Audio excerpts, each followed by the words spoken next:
जगन्नाथ स्वामी नयन पथगामी भवतु मे। जगन्नाथ स्वामी नयन पथगामी भवतु मे।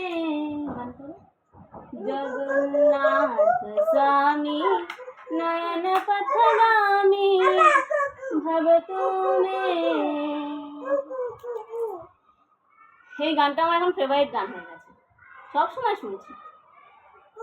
এত সুন্দর সিনেমাটা, এখন তো শুধু ট্রেলারটা দেখেই আমি অবাক, এত সুন্দর লেগেছে, গায়ে কাঁটা দিয়ে উঠছে দেখে। যখন যতবার শুনছি আমার চোখ থেকে জল বেরিয়ে আসছে। আমি অপেক্ষায় বসে আছি কবে বেরোবে, মুম্বাইতে কবে আসবে, তো দেখতে যাব। তোমরাও দেখে এসো কিন্তু, অপূর্ব অপূর্ব লেগেছে আমার তো ট্রেলারটা দেখে। আর গানগুলোর কথা বলাই যাবে না, গানগুলো সুন্দর, এত সুন্দর গানগুলো, অনবদ্য যাকে বলে।